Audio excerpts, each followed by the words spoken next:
Shalom. All praise to Yahweh, Bashem, Yahushua, Bashem, Kadash.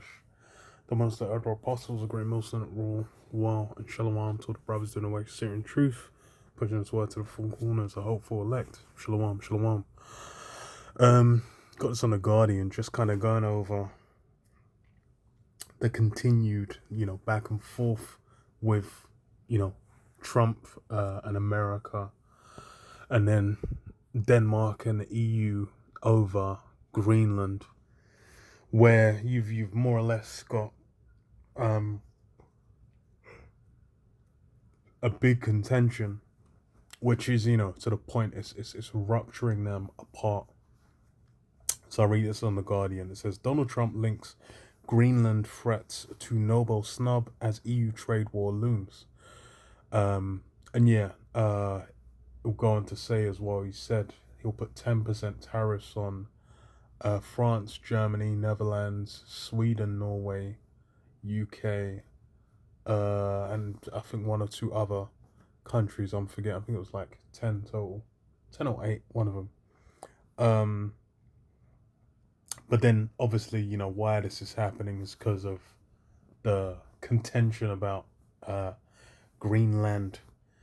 So it says, U.S. President tells Norwegian PM he no longer feels obliged to think purely of peace as relations with Europe plunge into chaos. Donald Trump has linked his repeated threats to seize control of Greenland to his failure to win the Nobel Peace Prize as transatlantic tensions over the Arctic island escalated further and threatened to rekindle a trade war with the EU. In an extraordinary text message sent on Sunday to Norwegian Prime Minister Jonas Gahr Støre, or Store? Støre? I'm not sure how you pronounce that. The US president wrote that after being snubbed for the prize, he no longer felt the need to think purely of peace. Considering your country decided to not give me the Nobel Peace Prize for having stopped 8 wars plus, I no longer... This guy is a fucking maniac, bro. I no longer feel an obligation to think purely of peace, he wrote, adding that the US needed complete and total control of Greenland. And it's funny because I think he'll say it.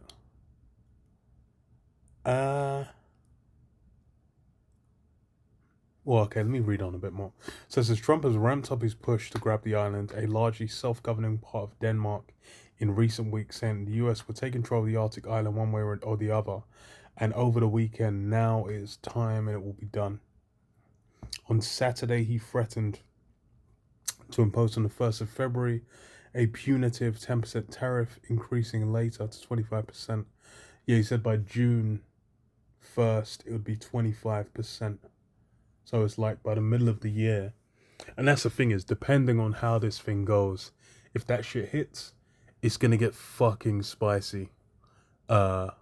Tariffs wise, trade wise, a lot of things are going to be hurt. And if Greenland does get grabbed, like Venezuela got grabbed, then it's basically you've got the complete the 10 toes all at odds, supremely at odds with that whore. So this is what the UK and the Netherlands. Okay, so on it from Denmark, Norway, Sweden, France, Germany, the UK, Netherlands, and Finland. I think I forgot Finland, unless they drop their objections to his ban. The dispute has plunged trade relations between the EU and the US into fresh chaos, forcing the bloc to consider retaliatory measures and also risk unraveling the NATO transatlantic alliance. And yeah, that's the thing as well. It's like NATO's basically going to be cooked if that's, if, as soon as Greenland gets grabbed, then NATO's functionally done. Because the alliance is meant to be, you attack one, you attack all. So you have one side of the alliance attacking another side. And, the EU's basically going to stand with the EU. Because it goes to prophecy, man. They'll serve as kings, basically at the pleasure of the whore. They'll have the rulerships, to a degree. But then, you're like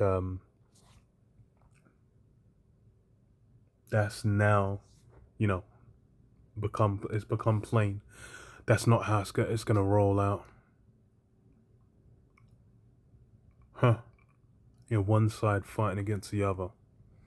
Because what does it say? And also risks unraveling the NATO alliance. There's guaranteed Western security for decades.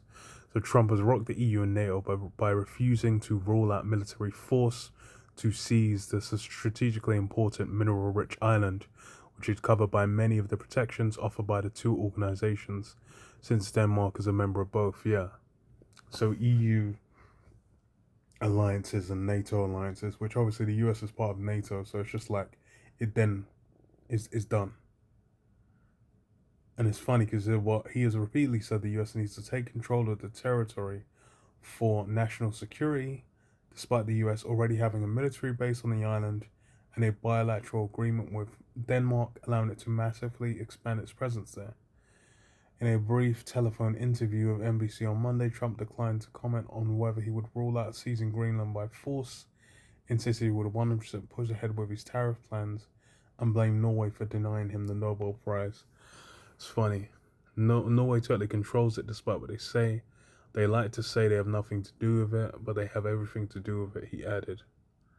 There was what you call it? There was one more. Yeah, just a bit further down. So last bit on his touch was in his text message to whatever it is. Trump said Denmark cannot protect Greenland from Russia or China, adding, "Why do they have a right of ownership anyway? There are no written documents. It's only that a boat landed there 300 landed there hundreds of years ago." Yeah, so it's like it cannot protect Greenland from Russia or China. And it's funny because that could be true, but it's still because of Trump, the nature of Trump, and how he goes about these things. It's even if it's in their best interest, there's no way in hell, they can just fold and take it. But it's all prophecy. It's all coming together. Read this, Matthew 12:25, and Yahushua knew their thoughts and said unto them, "Every kingdom divided against itself is brought to desolation, and every city or house divided against itself shall not stand. And if Satan casts out Satan, he's divided against himself. How shall then his kingdom stand?" And that's true and real. How is it going to stand if he's divided against himself? Like it's a wrap basically then. And that's what we're seeing now. Satan, Esau, Edom, is divided against Esau, Edom, the adversary against the adversary. Funny as hell, because you've basically got. The thing is as far as there's already no love lost between these world leaders. Macron's really been at the spearhead of the dislike of Trump, and but then it's all pushing that spirit, man, where that alliance, it's gonna crumble, because that's prophecy, man. They're gonna have to hate the whore and burn her with fire. But yeah, I'll leave it there. Shalom, shalom.